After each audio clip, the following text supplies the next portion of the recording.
Renuka ಸ್ವಾಮಿಯನ್ನ kidnap ಮಾಡೋ ಕೇಳಿದ್ದೇ ದರ್ಶನ್. ಇದು ಗೊತ್ತಿರುವಂತಹ ವಿಷಯ. ಈ ಬಗ್ಗೆ ಒಂದು ವಾರದ ಮುಂಚೆಯೇ ರಘುಗೆ ಸೂಚನೆಯನ್ನ ಕೊಡಲಾಗಿತ್ತು. ಅದರಂತೆ ಕಿಡ್ನಾಪ್ ಮಾಡೋಕೆ ಸಿದ್ಧತೆಯನ್ನ ರಘು ನಡೆಸ್ತಾನೆ. ಇದಕ್ಕಾಗಿ ಜಗ್ಗು ಹಾಗೆ ಅನುವನ್ನ ಆತ ಕಾಂಟ್ಯಾಕ್ಟ್ ಮಾಡ್ತಾನೆ.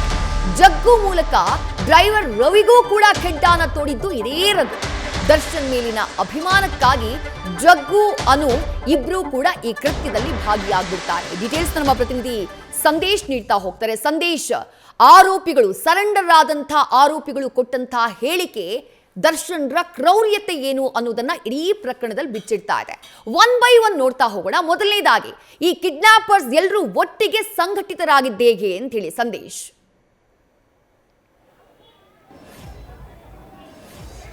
ವಿದ್ಯುಶ್ರೀ, ಮೊದಲಿಗೆ ಇದು ರಾಘವೇಂದ್ರನಿಂದ ಶುರುವಾಗುತ್ತೆ. ಅಂದರೆ ಆರೋಪಿ ರಾಘವೇಂದ್ರ ಅಲಿಯಾಸ್ ರಘು ಏನಿದ್ದಾನೆ, ಜಿಲ್ಲಾಧ್ಯಕ್ಷ, ದರ್ಶನ್ ಅಭಿಮಾನಿಗಳ ಸಂಘದ ಜಿಲ್ಲಾಧ್ಯಕ್ಷ, ಈತನ ಮುಖಾಂತರವಾಗಿ ಈ ಒಂದು ಕಂಪ್ಲೀಟ್ ಪ್ಲಾನ್ ಆರಂಭವಾಗುತ್ತೆ.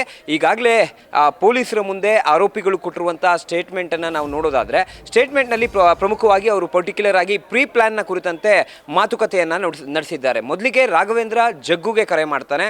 ಜಗ್ಗುಗೆ ಕರೆ ಮಾಡೋದಕ್ಕೂ ಮುನ್ನ 1 ವಾರಗಳ ಕಾಲ ಆಟೋದಲ್ಲಿ ಕಂಪ್ಲೀಟ್ ಅಬ್ಸರ್ವೇಷನನ್ನು ಮಾಡಿರ್ತಾರೆ. ಬಿಕಾಸ್ ಕೊಲೆ ಆಗೋಕ್ಕೂ 1 ವಾರ ಹಿಂದೆ ದರ್ಶನ್ ಅವರಿಂದ ಇವರಿಗೆ ಕರೆ ಬಂದಿರುತ್ತೆ. ರಾಘವೇಂದ್ರಗೆ ಕರೆ ಮಾಡಿ ರೇಣುಕಾ ಸ್ವಾಮಿ ಅವರನ್ನು ಕರೆದುಕೊಂಡು ಬನ್ನಿ ಅಂತ, ಅಂದರೆ ಬೆಂಗಳೂರಿಗೆ ಆತನನ್ನು ಕರೆದುಕೊಂಡು ಬನ್ನಿ ಅಂತ ಹೇಳಿರ್ತಾರೆ. ಆದರೆ ಈ ವಿಚಾರ ಯಾರಿಗೂ ಕೂಡ ಗೊತ್ತಾಗಬಾರ್ದು ಅಂತ ಒಂದು ಸೂಚನೆಯನ್ನು ಕೂಡ ಕೊಡಲಾಗಿರುತ್ತೆ. ಹಾಗಾಗಿ ಅದಕ್ಕೆ ಸಂಬಂಧಪಟ್ಟಂತೆ 1 ವಾರಗಳ ಕಾಲ ಕಂಪ್ಲೀಟ್ ಪ್ಲ್ಯಾನಿಂಗನ್ನು ಮಾಡ್ತಾನೆ, ಚೇಸಿಂಗನ್ನು ಮಾಡ್ತಾನೆ.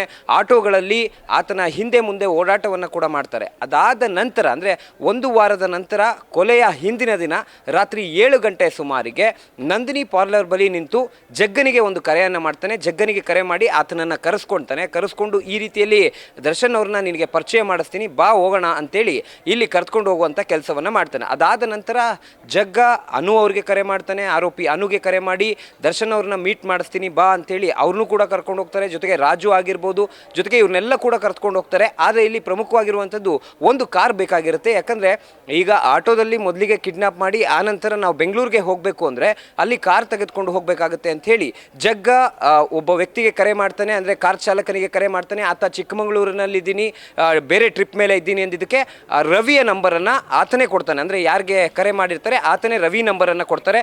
ರವಿ ನಂಬರ್ ಕೊಟ್ಟ ನಂತರ ಜಗ್ಗ ನೇರವಾಗಿ ಕರೆ ಮಾಡಿ, ನಾಳೆ ಬೆಂಗಳೂರಿಗೆ ಹೋಗ್ತಾ ಇದ್ದೀವಿ, ನಿನಗೆ ದರ್ಶನನ್ನು ಪರಿಚಯ ಮಾಡಿಸ್ತೀನಿ ಬಾ ಅಂಥೇಳಿ ಆತನನ್ನು ಬೆಳಗ್ಗೆ ಒಂದು ಏನು ಕಿಡ್ನಾಪ್ ಆಗೋಕ್ಕೂ ಮುನ್ನ, ಅಂದರೆ ಸುಮಾರು 9 ಗಂಟೆ ಸುಮಾರಿಗೆ ಚಳ್ಳಕೆರೆ ಗೇಟ್ ಬಳಿ ಬರೋದಕ್ಕೆ ಹೇಳ್ತಾರೆ. ಅದಾದ ನಂತರ ಏನಾಯ್ತು ಅಂತ ಹೇಳಿ ನೋಡ್ತಾ ಹೋಗೋಣ.